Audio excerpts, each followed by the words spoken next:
So I'm taking a section of the building. I'm building from outside to inside.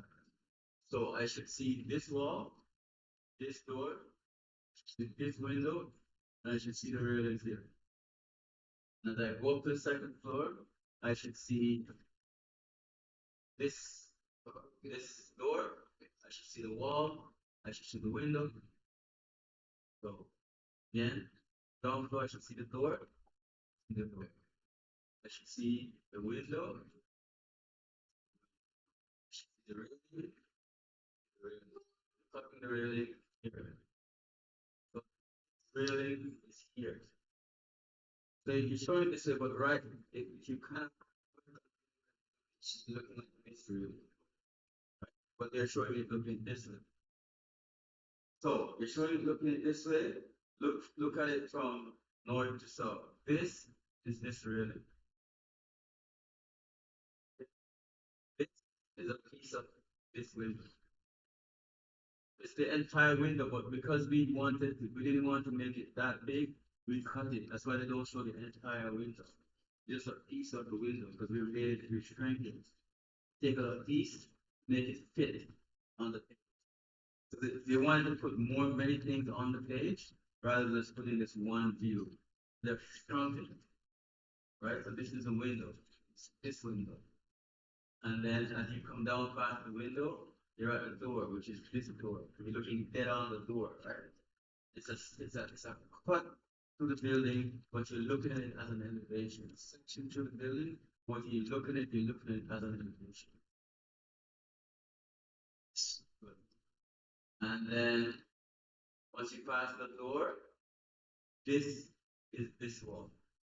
You cut this wall. You cut through the wall. So you're seeing the block. This is the inside of the block. And then you're seeing the siding that's on the face of the block, which is this. You're seeing this block, you're seeing this, and you should see the drywall on the east side. Drywall. So my cut comes to this room. So you're seeing this drywall L61, and you're seeing the floor.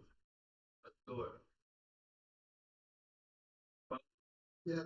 The cutting right shows the now I see the foundation. But the foundation.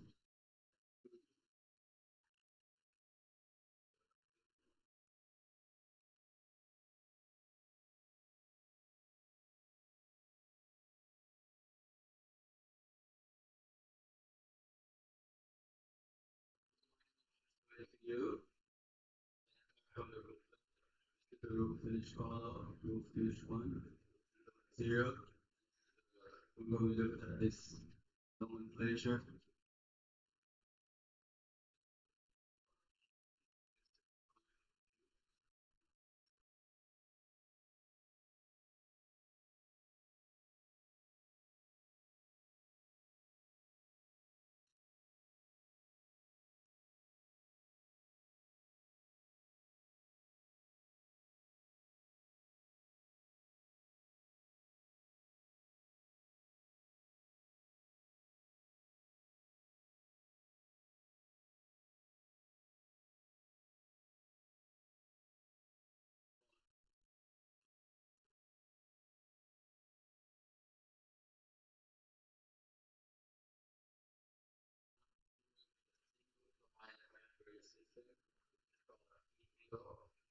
You guys are very have this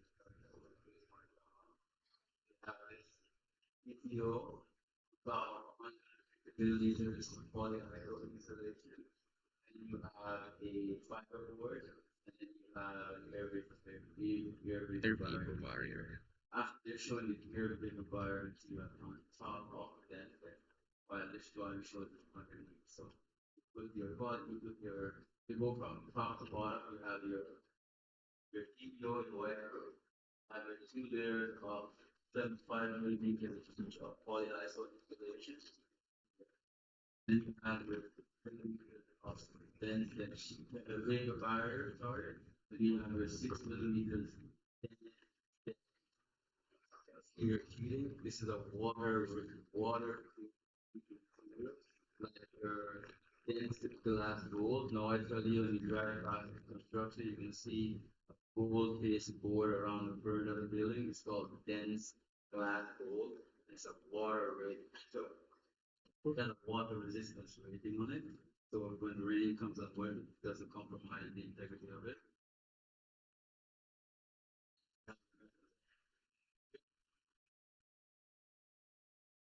You got your exterior wall color, exterior wall finish color. Somewhere here we should have our exterior wall.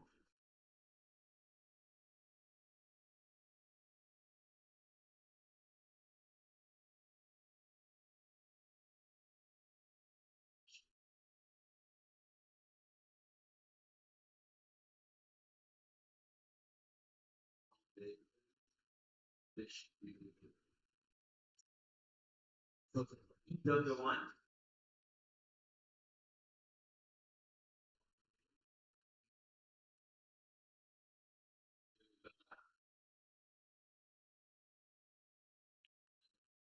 relation to our next structure. So this is the breakdown of the exterior material.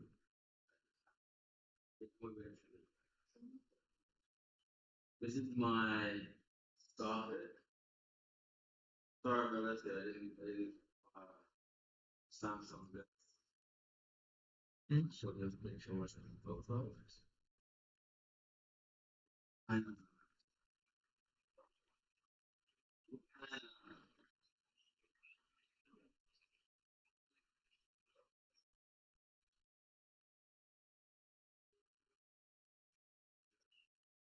this is the rule. I have to put the drywall.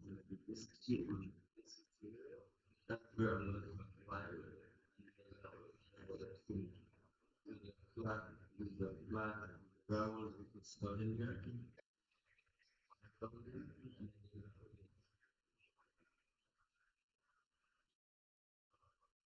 Which is this. This is the face of it, and this piece here, this piece here is this. This is the face, which is this. This is the face. This is where your mineral wool and your Z girds are gonna go. This is your root level. This is the face of my root level. See, this thing goes all the way up. This is my yeah, my fire, which is this fire.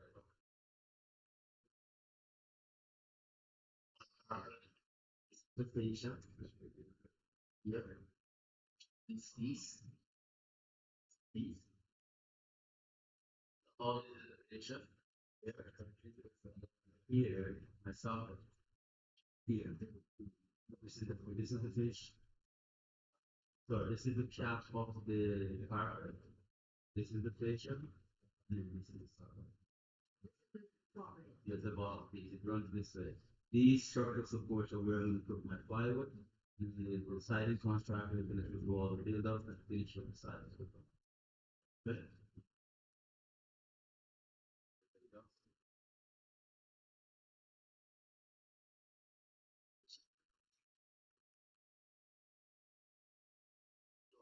I think I need to remove this now because it keeps on.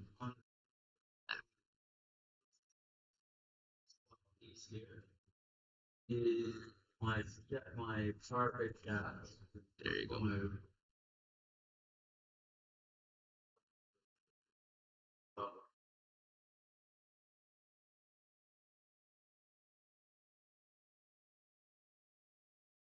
This is my cat.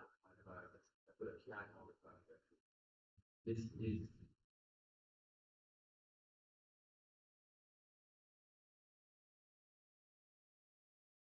the finish. And this is on the other side of the so we take that into consideration.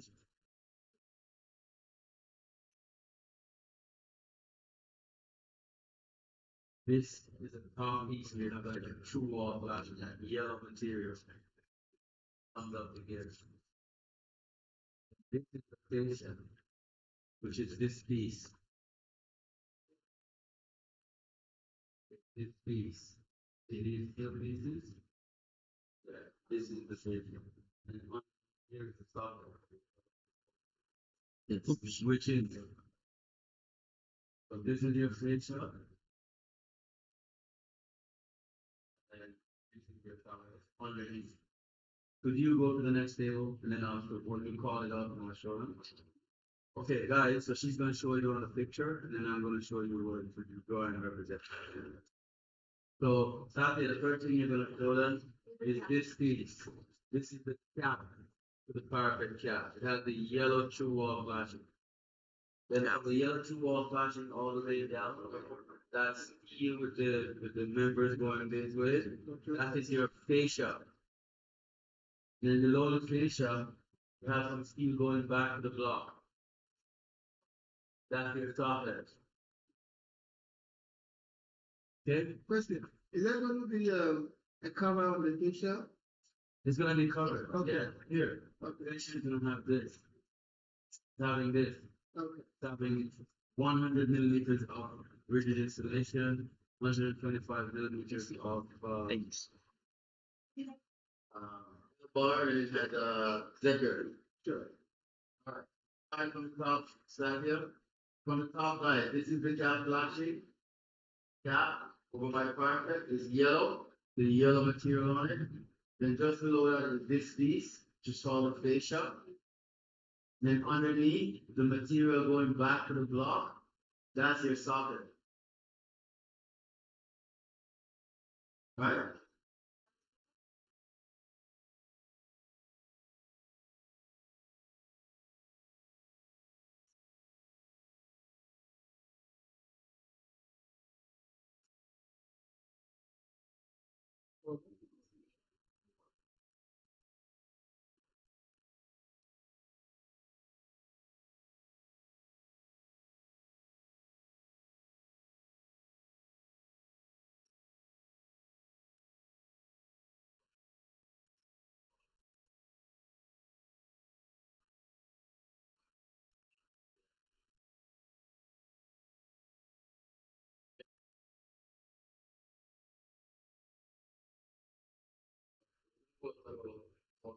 When did I'm ready for my lunch?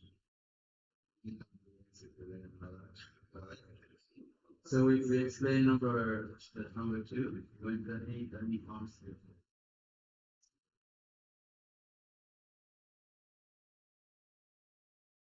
So we explain this, you saw this pictorial of what's happening on the side. So socket, cover, cap. This has right now has a yellow piece of it starts from here, the yellow piece of the blue colors to come over. Call it true wall plastic. True wall plastic. True. Or Through. You get the very clear fusion. Goes on the face, it goes up the wall. And where that true wall flashing is, you have a reaper. Usually at your window head, the base of your window, and it's at the bottom of the wall. We build in this country what we call rain screen principle. Meaning water is going to enter into our system. When the water enters to the weeper is going to weep the water out at the bottom of the system. So the true wall flashing, the water is the wall flashing and run out. It's called the rain screen principle. It's you're removing water from you don't want water to stay there and get it inside the building. So everybody has their AI. When you get a chance, you're gonna look up rain screen principle. Is it also a vapor barrier, something like that? There's a vapor barrier, exactly. So you have the true wall flashing is a vapor barrier itself, but it's a special type of system. We put it with the rain screen principle. You look for true wall flashing.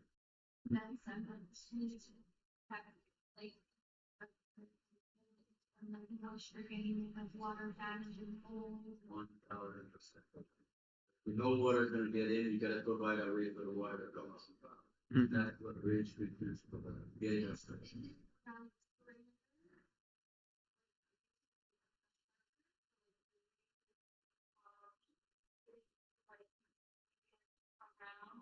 Correct. So the whole exterior of the building has a blue skin on it.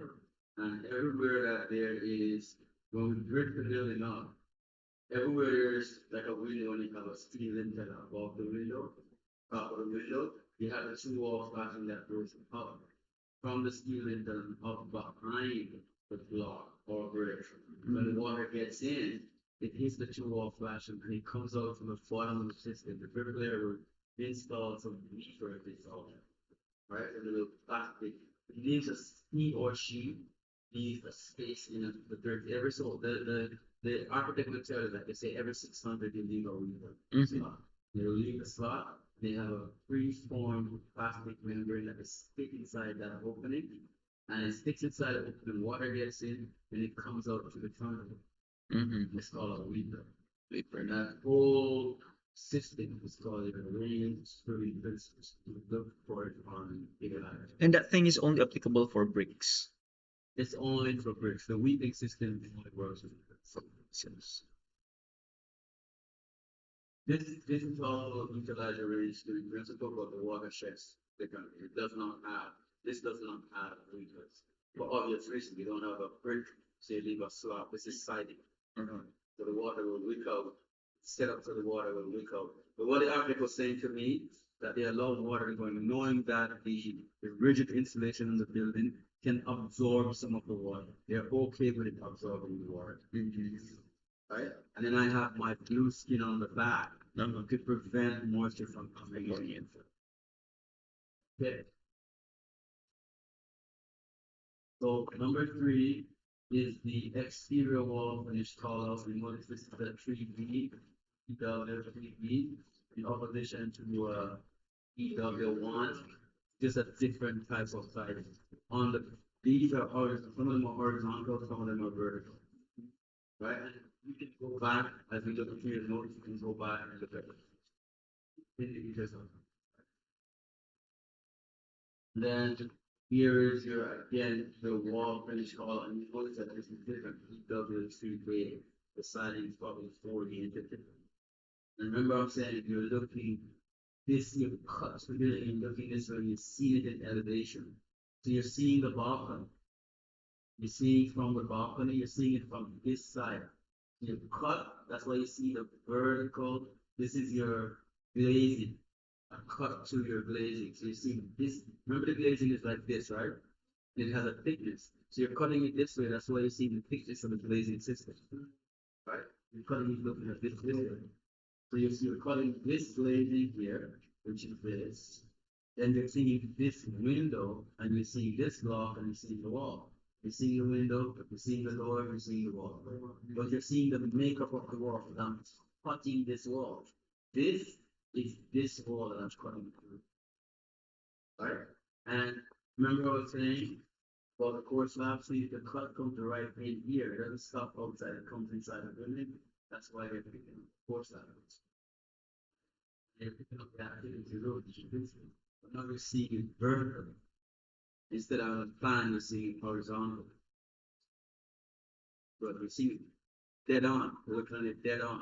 But you're cutting through it.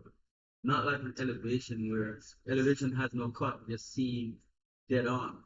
But the section is showing you in the guts, if you will. It's like when they do they have a cadaver, they're teaching in medical student, they cut the cadaver open, so you see the heart, you see the kidney, you see the lungs, blah blah blah. So this is what the section is doing. It's cutting through so you can see the internal organs of the building. Okay? That's what you're seeing. This is the block is hollow on the inside. This is inside the block. This is inside of the core slab. See, you're seeing the pores. That's why it's called a hollow core slab. These are the pores. This is lightweight. Remember I said I was grinding off 13 millimeters, grinding it off this. So what the engineer does is you gotta bore through a structure. You can only bore to the middle third. The strongest is the middle third. If you bore closer to the end, then it's going to break. It's when the loads come on, it's going to fray and break. The engineer will only allow you to go to the middle third of the system. Anything you're going through, if you're doing something at home and your electrician comes to run some conduits in your basement, and he's gonna cut out a piece of your floor joist, you say, no, brother, don't cut. Go through the middle. Divide it in three, and you can only go to the middle there. Because you're leaving a thickness at the perimeter and don't break. If you break your beam, then your beam is compromised. And it's gonna shear right through. It's gonna break. But if the hole is in the center, there's enough meat on both sides of your hole that the wood won't crack right through. And it's the same principle here. Right? But with concrete. So as I cut through, you see typical wall hollow on the outside. Right? Here, it's called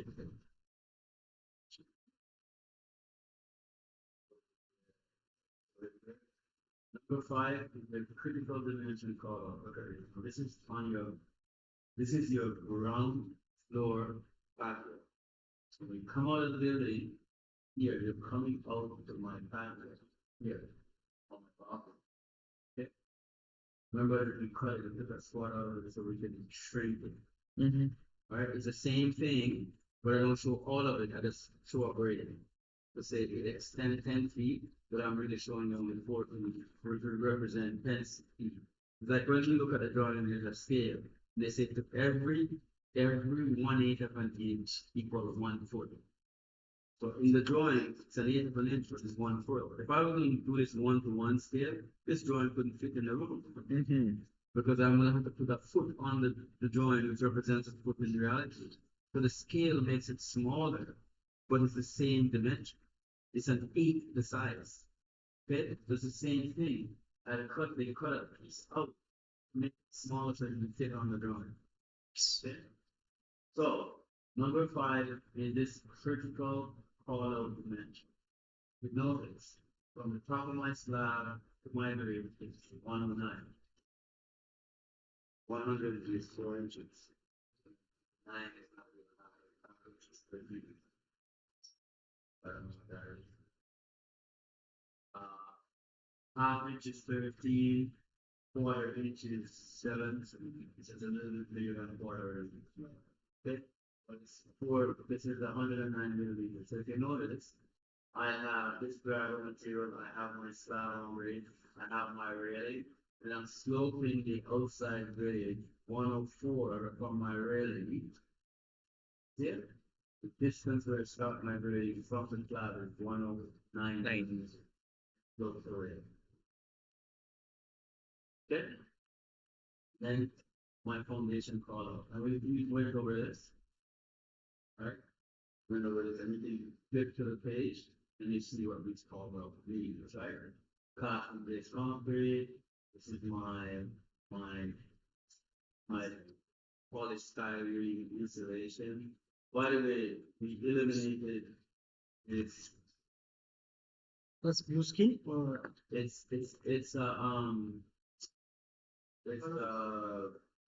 waterproof membrane. oh yeah. And blue skin can be used as a waterproof membrane. It's not only an air vapor barrier membrane. You have blue skin that is used for waterproof.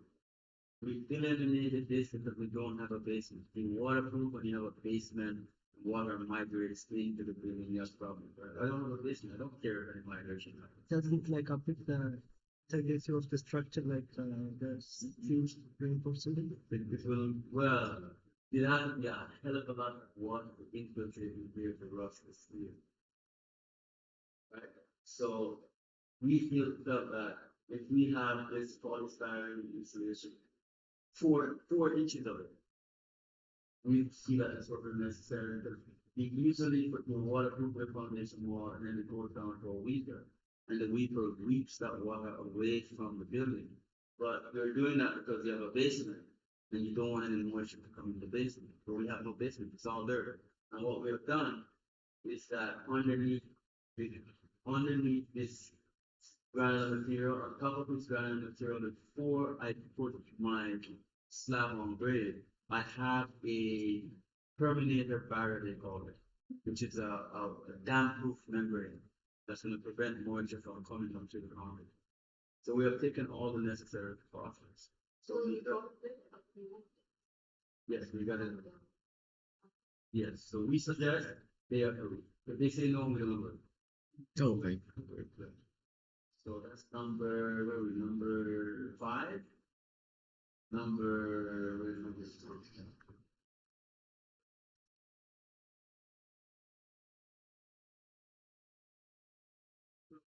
Typical exterior.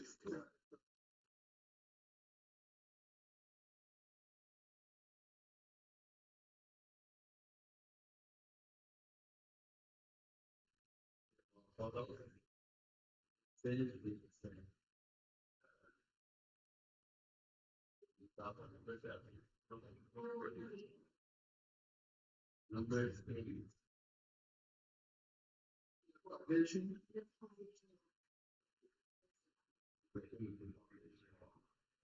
Number 9. Typical interior floor. The reason why you're seeing this is the way they cut the name. Remember the cutter's name, you're cutting your balcony, cutting right to the concrete slab, you're cutting through this wall, and you're cutting into this floor. This is where it starts. See where it starts? That's why we're seeing all of that. Another thing it has to be that I didn't tag, I tagged it roll it in. It's your drywall in the corner. It's from wallboard, it's 2750. This is the second bill from the core slab, the finish on the core slab. So the finished core slab is 3650. This from that 3650 to here is 2750. What? 2750. See and height is the same. 2750. Give me a second to I can go through a round or it's a sense.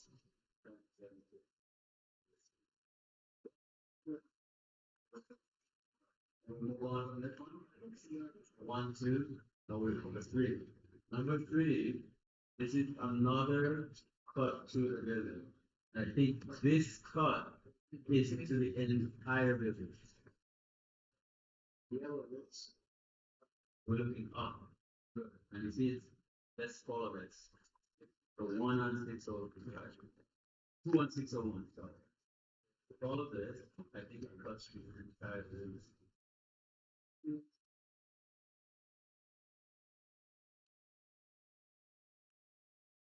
Two on 601? Here. Yeah. Yeah, 601. So go back to 2.10. 2.10. And look at number 3. 2.8601. And follow that. Over here. It's over here. So this section is talking to the entire building. Okay? So you're gonna see this like this vertical.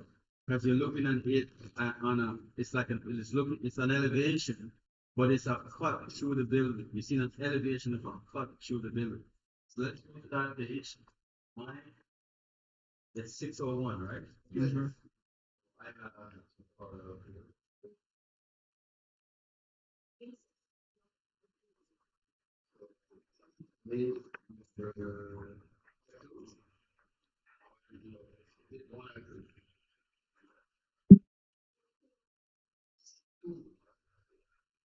number 2.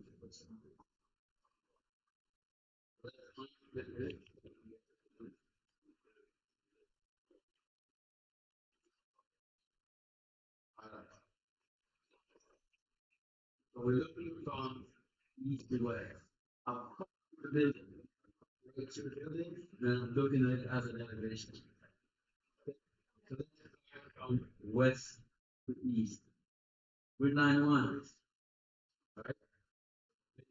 The other page you can see, I can show you the difference.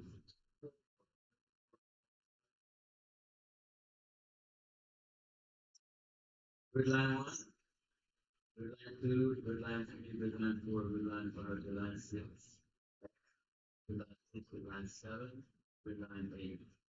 Now, because I'm cutting through the building, when I do the cut and I'm looking, I am cutting uh, in a way where I'm seeing the grid lines one to grid line eight standing out. Everybody building has letter grid lines and it has number grid lines. So I'm cutting along the letter grid lines. That's why I'm seeing the number grid lines for that's why split my page.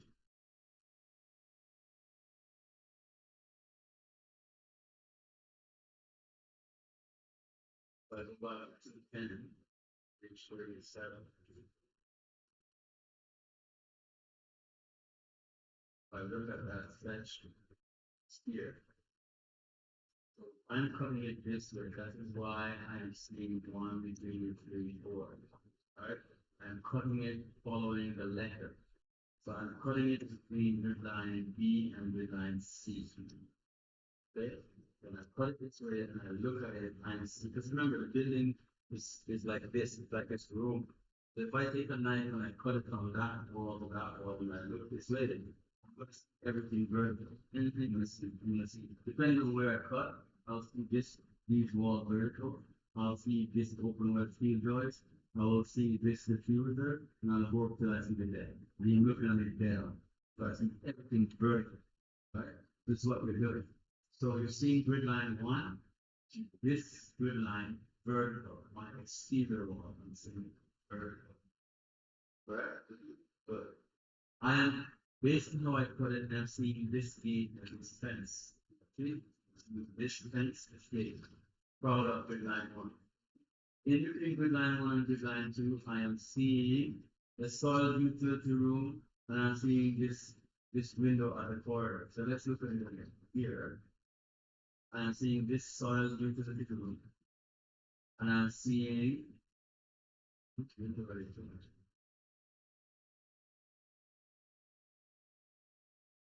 Says a window report is probably picking up this all the way down here. This is grid line 2. Yeah. This is grid line 2. In between grid line 2 and grid line 1, the soil utility room, which is here, which is not right because the cut is here. Yes. Think of the activity room. Activity room should The be. nail mistake. Soil utility room. And then when they come out of this, when the cut comes this way, they stand here, you see this window, you see this corridor, and the window way down there, right? Which is this window. Then you're seeing the floor. There's a cut. We cut from roof to foundation. Good. Next thing you're seeing between grid line 2 and grid line 3, you're gonna see all these bedrooms. Line 2, this one. Private washroom. This. See this. And you're seeing it straight up and down. You're seeing this door. Yeah, you're seeing this door. You see this door. See this door.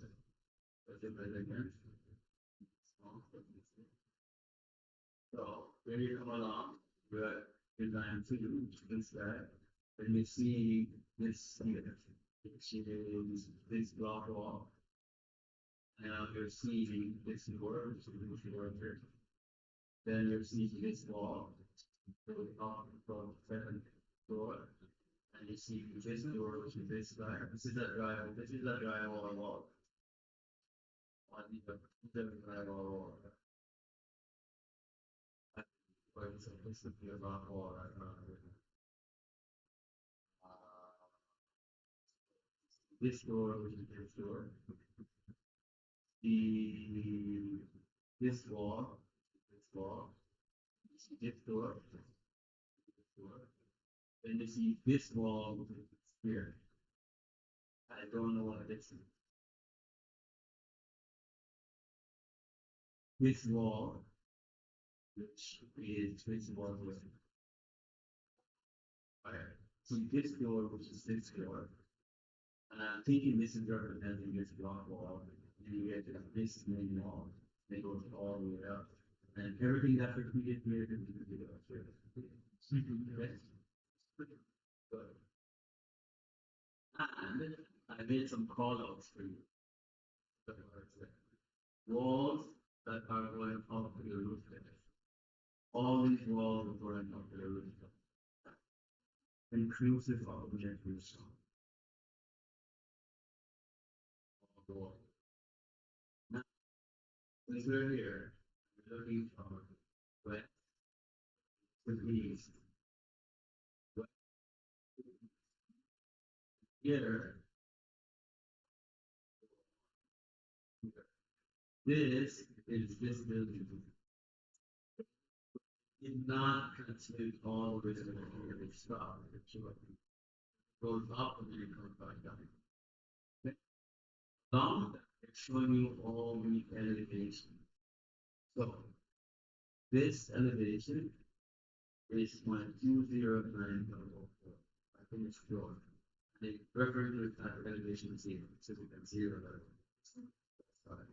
From there to here, it's this is the millimeter that this is people. Awesome. It's this is millimeter. So between here and here, you want to get here and here, you have to add this is 3.65 zero.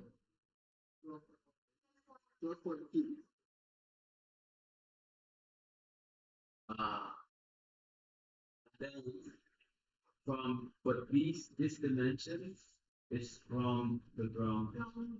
So from here to here is 3.6 meters. And then from here to here is 7 meters. So if you want to get this distance, you subtract this. No. So when the sun there comes,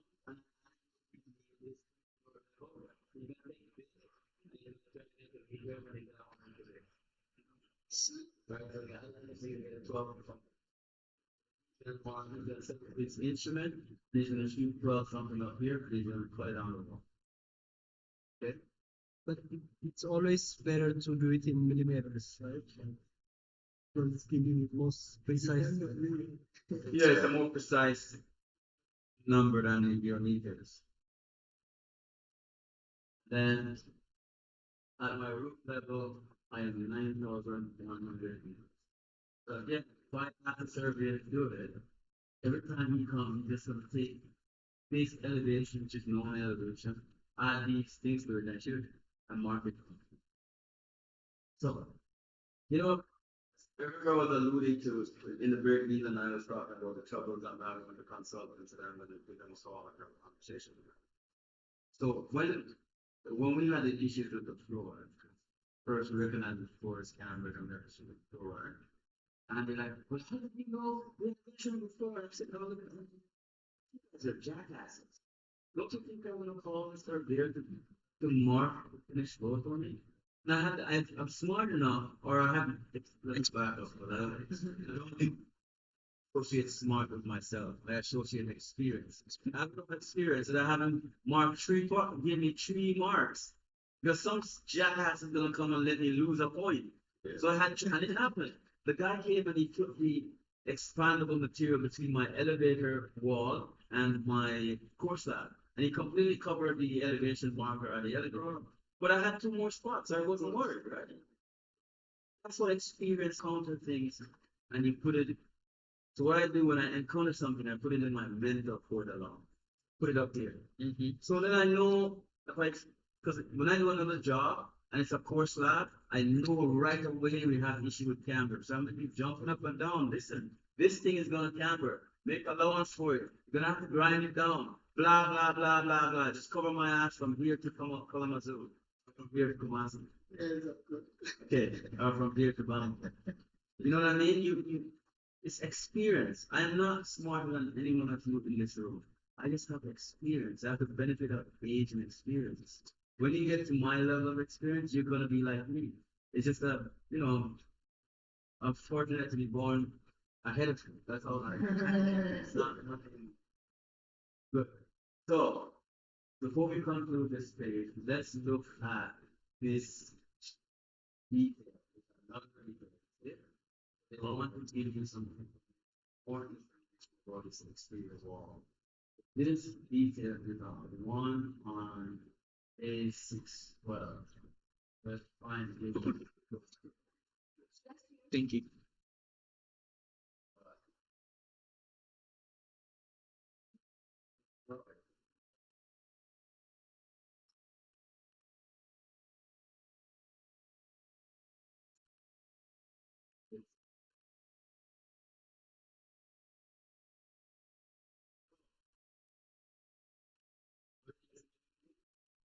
The entire wall system.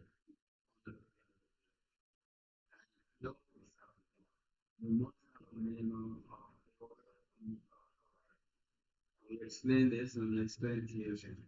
Theoretically, theory, crop could go just above 4 feet. So in the fall, we have lots of rain. Rainfall, a lot of rain. We get a lot of rain 2 times a year. The spring and in the fall. In the fall, the water get a lot of rainfall and it infiltrates into the ground. In December, it start to get cold. That ground starts to get hard. The water starts to freeze. One of the characteristics of water as it freezes, it expands. It becomes ice and it expands. As it expands, it will push everything up within the span. Doesn't matter if it's a building, if it's you, if it's a train, it's gonna push it up. That's what it does. So because we know that in this country, we build below the frost plain. Anything that's in your frost plain is going to be subjected to freeze thaw. Freeze thaw. Remember that. Freeze thaw. Everything within your 4 feet plain is subjected to freeze thaw. In Ontario, up in Winterfeld and Saskatchewan, not West Territory, the frost might go down, I don't know what it is, but in those areas, your drawings will reflect that. So, we build below frost. We always have to have a minimum of 4 feet. Once you do that, building will not. These are not existing until here. This thing will push it up and the whole, you'll see all the blocks starting all the way up to it. It's insane. I built a building up with Major Man and Highway 7. And the bricklayer put the brick on the sidewalk. The sidewalk just broke the whole bricks all the way up.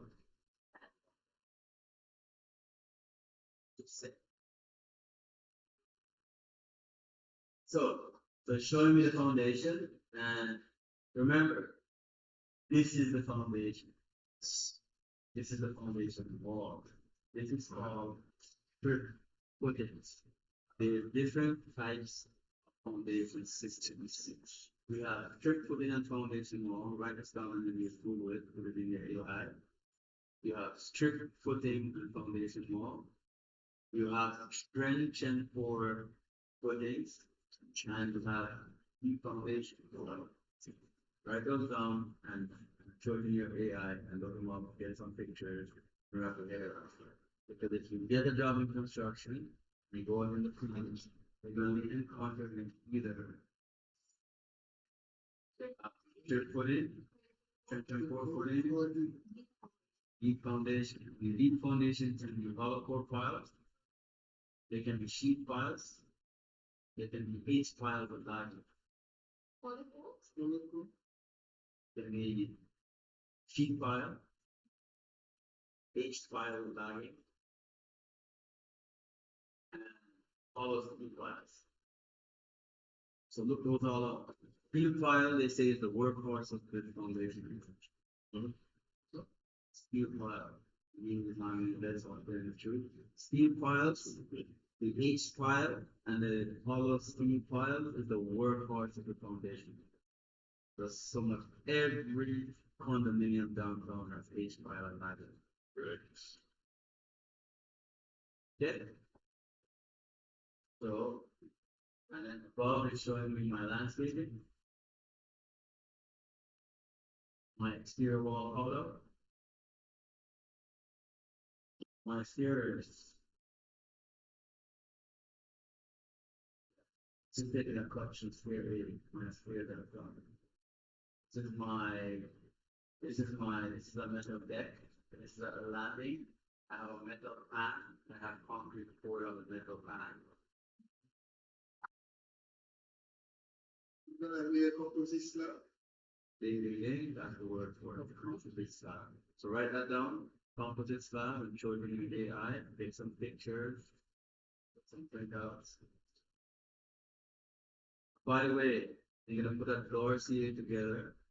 You're gonna have the next one, we'll make sure everybody has something like that. 11 by 17 pointer, have everything, get some blue sheets and all your notes and everything, that's your Bible. And you study that and know that, you know the blueprints, you refer to it ever so often, so that you're a very conversant. This is gonna be your life for the next 25 years. And I'm not asking you, I'm telling you, you're going to get a job, you're going to be successful. It's, everything is hard at the start. And let me tell you another thing that I learned along the way. The darkest hour of the night is not 12 o'clock. It's just before dawn. Everybody gives us just before dawn. I'm gonna tell you a story. There's this book called Cultivating Friends and These Ones by Dale Carnegie. And good. And the other one called Stop Worrying and Start Living. So in the one, ultimately friends and influence people, there's a story about nephew and a uncle.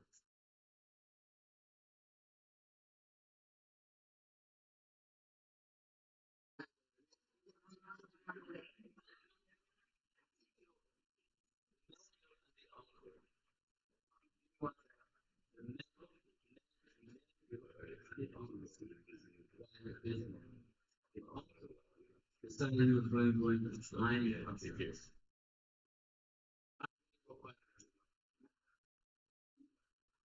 So the nephew and the uncle went into gold mining.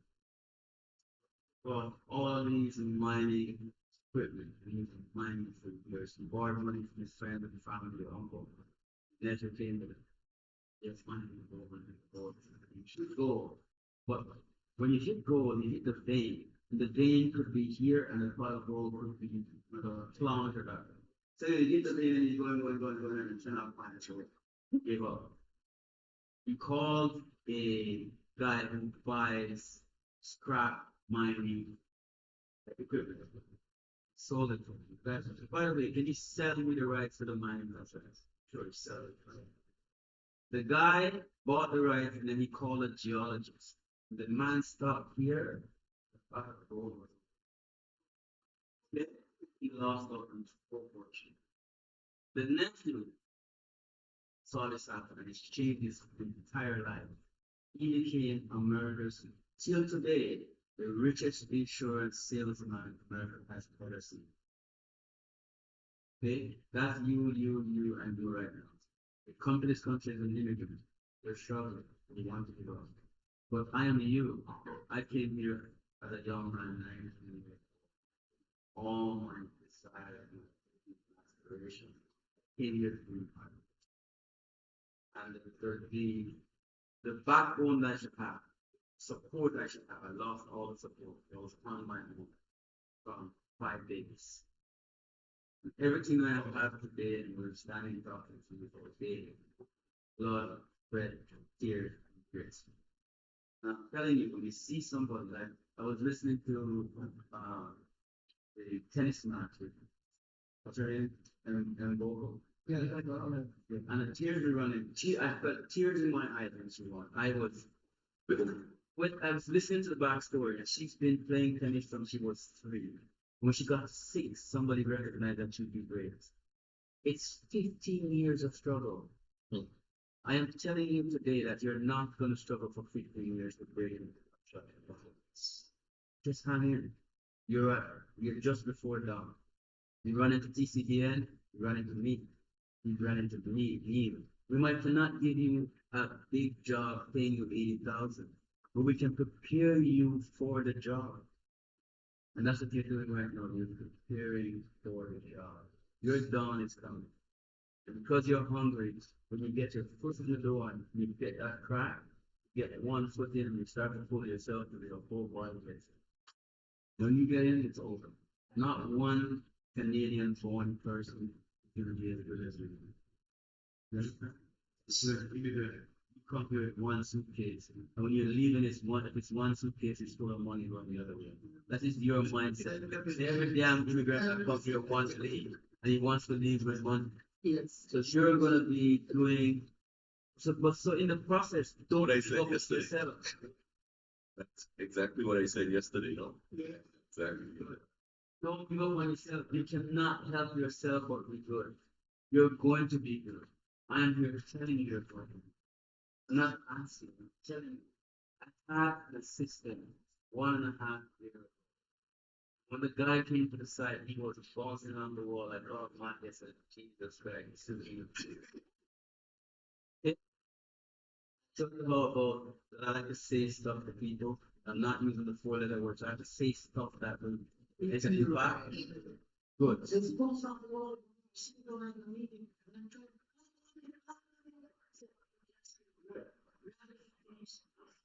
Or go to the next, you're gonna get your chance. I said, how can I say something to him with resonance? He's sitting at the table, I'm sitting at the table, and the neighbor's sitting. I said, Jasper, you're gonna have a lot of congratulations.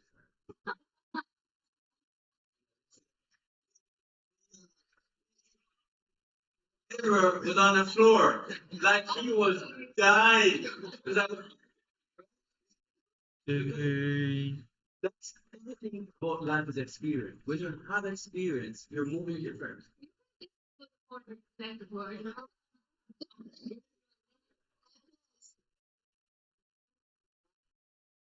So,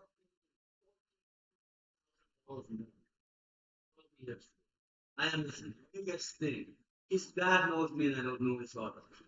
Right? When he's gonna get the job, his father said, did you talk to Kwame first? Right? And he came to me not knowing anything. And then 2.5 years later, I made him a superintendent. So I'm telling you that you've got me to make you what you need to be. So don't worry about that you're not there yet. You're gonna get there. Okay? Good. But Jasper can get there. Good. And he's good with technology. With getting, we're working now to get the job once he has experience. The final thing on the page is the call out for the roof. And this, I don't understand this symbol or this nomenclature.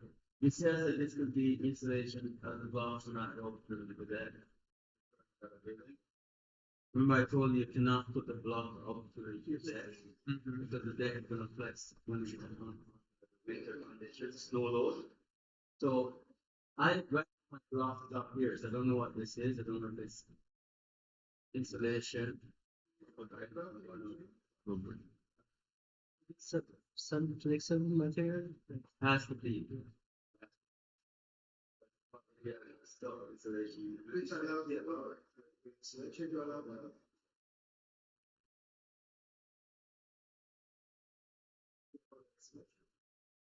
Is it really needed extra that I'm gonna put some installation here and count it?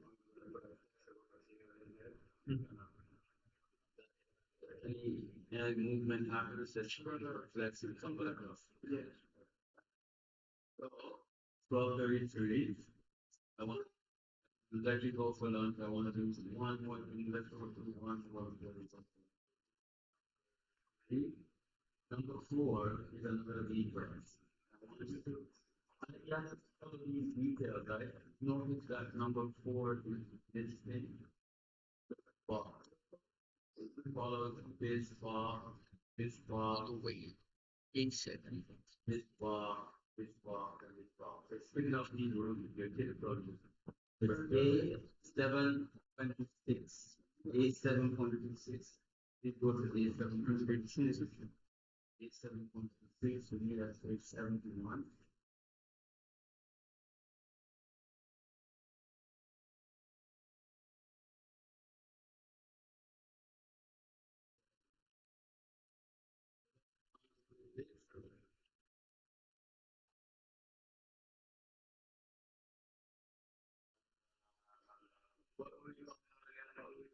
Number two, bedroom unit type. It's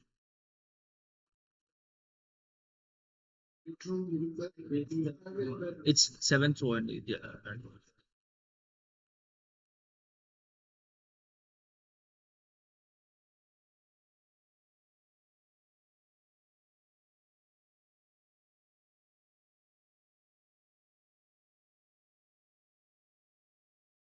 726.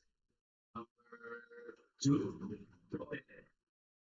So I'm gonna go through these numbers really quickly, and then we come back and some of the all the detailed calculations that we have to go through.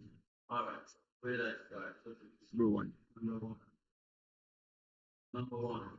Fixed horizontal grab bar. Number one. Grab bar over here.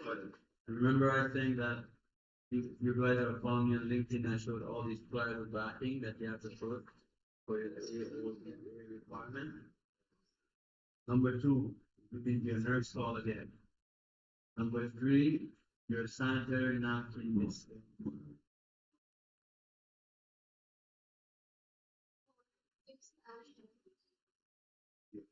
Well, it's take number three.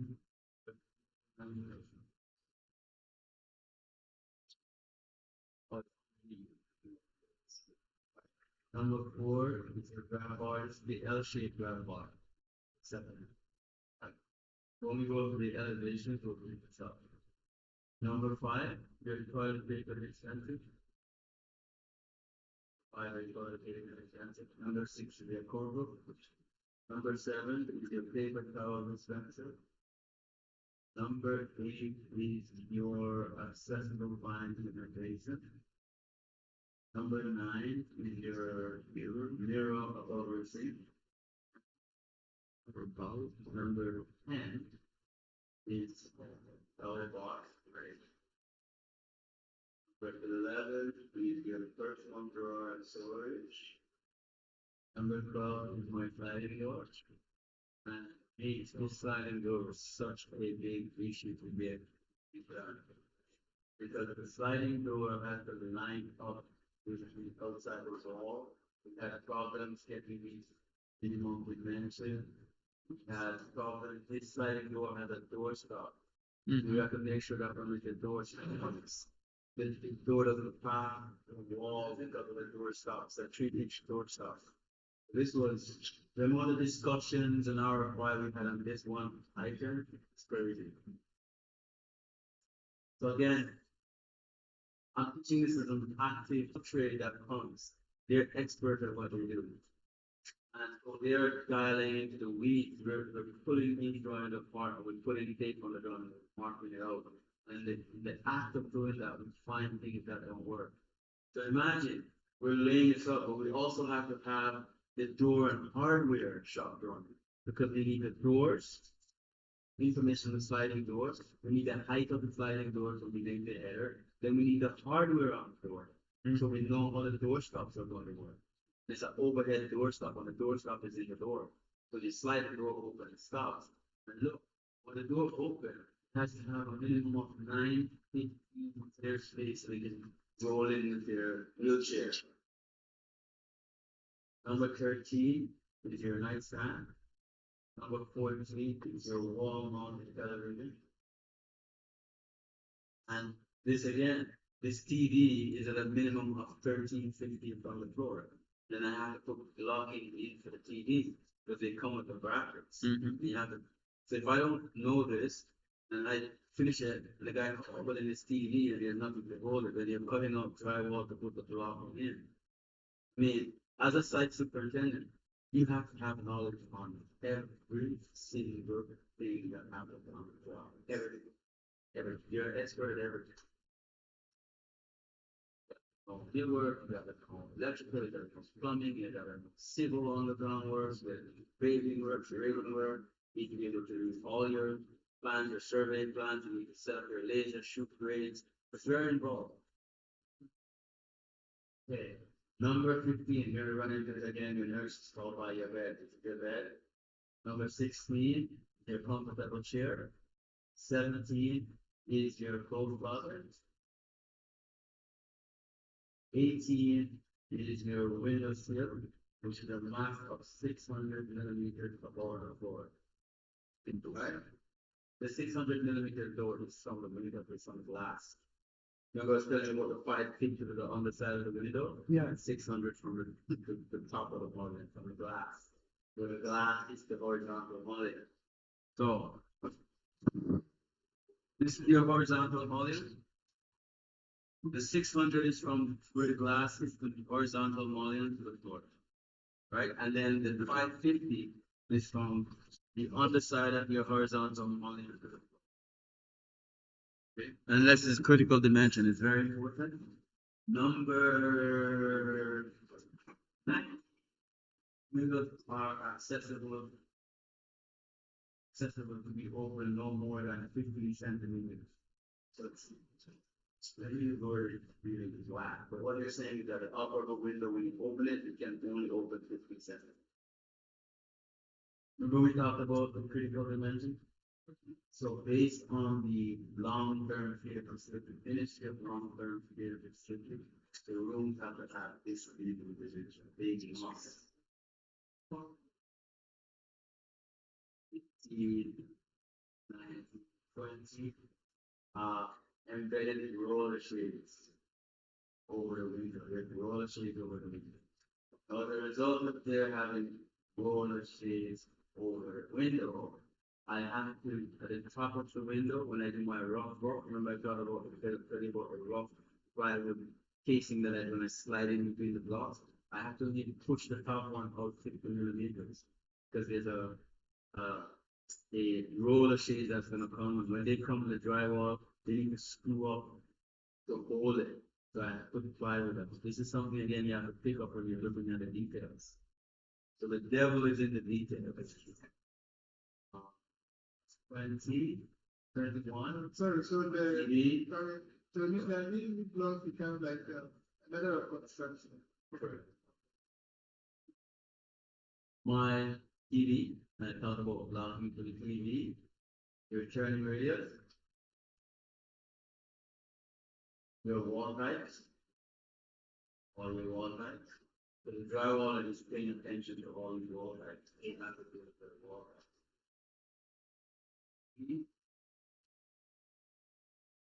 Here I call something else that says bathroom is required.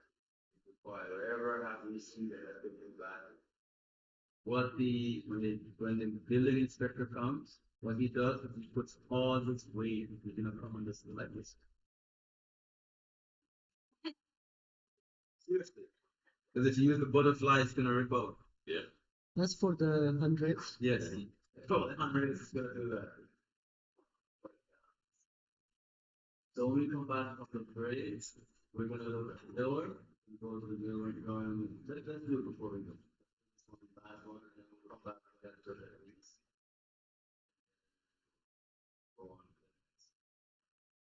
Let's look at page 87 for me. We use drawing A 8.13. 7.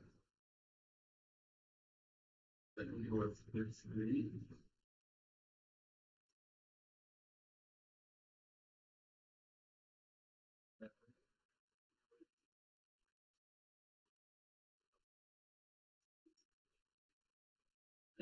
Middle word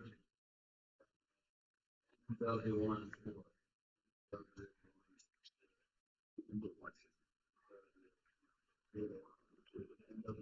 4. So the kick, we looked at the kick before, so the last middle word. So you should understand what's the kick and where to go look at it and all that information, right? Yeah. So just C plywood 1 and X plywood we look at that. So in your personal study, we look at that. The casework, we looked at the casework to see what is finished on the casework. Okay. Number 4, your backsplash. Number 5, your sink. 6.0. Then look at all these dimensions, right? So what I do is I put a plywood glass right here. So from the ground of 840, the center, I'm going to take a piece of plywood and I'm going to go 6 inches up or 6 inches down. Or I might go 4 inches up and 4 inches down and put it right across. When the millwork guy comes and one comes backing into the wall, I have plywood coming into the mill. Millwork shop drawings, when we go to the millwork shop drawings, that this millwork was written.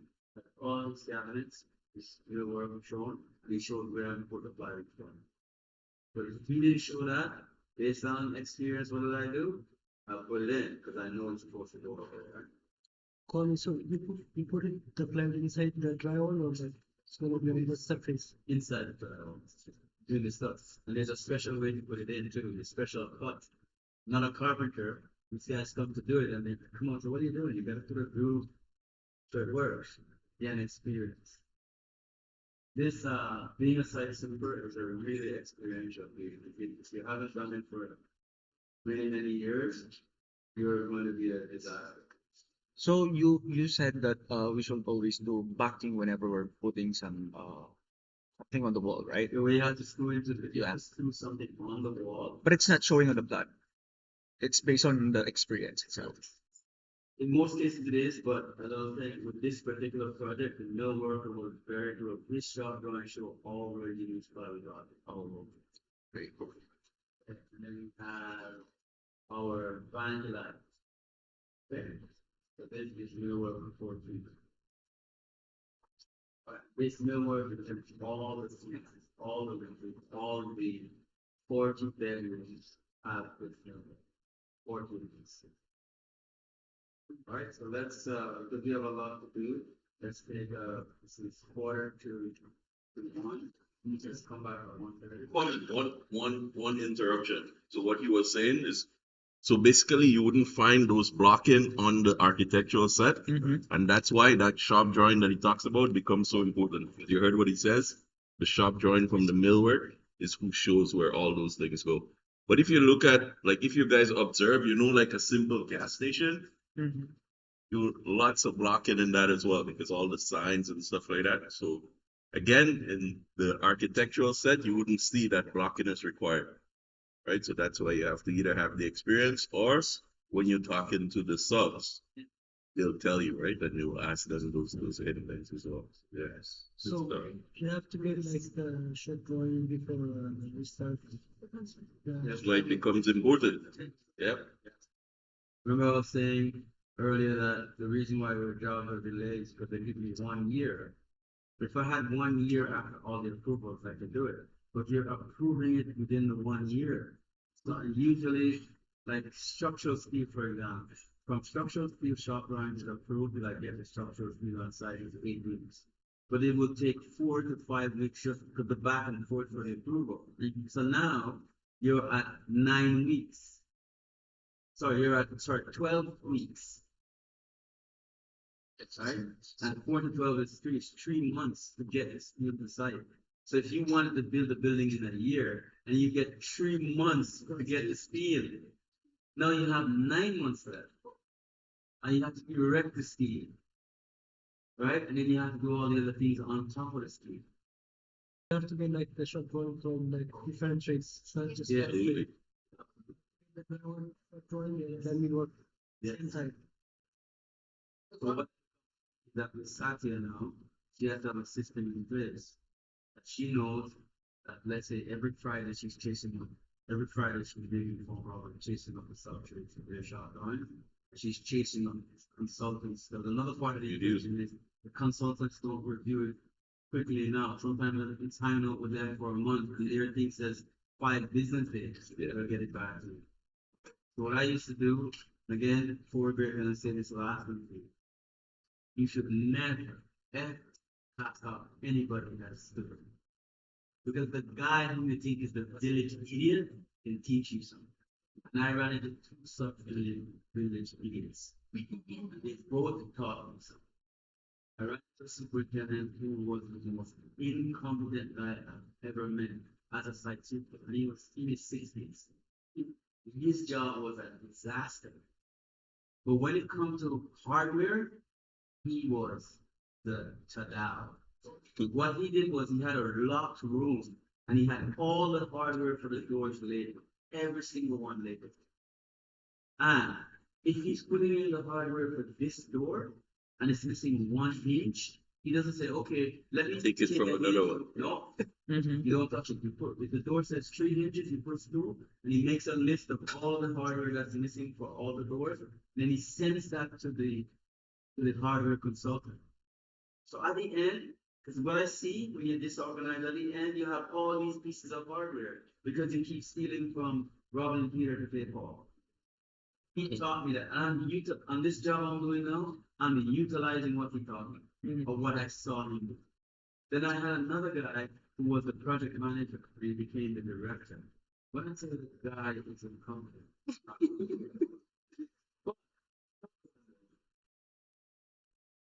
he said when I was a coordinator, I set aside a day of the week where I'm calling everybody for what I needed. What I used. So every Friday, when I was working at Metrics, I was the project manager, the estimator, and the coordinator. So every Friday, I'm chasing up shop drawings, and Procore is really good. You can, with Procore, you have a submittals that you do, a workflow. So I have a workflow with all the shop drawings tracking, and I have who's coordinates in. So I just take a screen grab of all the shop drawing, and I highlight the consultant's name that's with, and they have it longer than they should have it, and I send them an email and follow up with a phone call. And the same thing with the subtrades. I have when I set up the workflow, I set it up and I set up it goes to the trade, it comes to me, then it comes to all the consultants, and it comes back to me. Right? And I go same thing, I take a snapshot of it, I send it to the trade, I say, by the way, all these shop drawings, you present with me for 3 weeks, so you can send the shop drawing, and I follow up. But it's from this guy. Because when I was a coordinator and doing shop drawing, I never set up a day that I know that's the day I'm going to be following up with everybody once a week for what I do. So everybody can teach you something. As an effective manager, you put everybody at the table, right? And when that person gives you a suggestion that's really good, you make sure you tell the word. Because what has happened is that you will feel important and they will always want to give you a suggestion. If they give you a suggestion and you take it and you don't give them the credit, they're going to hate you and they're going to give you nothing else. But you want them to feel a part of the team that you value them. And once in a while, buy them a coffee. Once in a while, just buy your team a coffee for no reason. You just come and you have a coffee for everything. All right, let's take breaks. How's everything? Yeah, I'm still at Bass. 1:30. Nice. We have a start. The one, yeah, the one. At 1:30. Yeah, yeah, yeah, good stuff.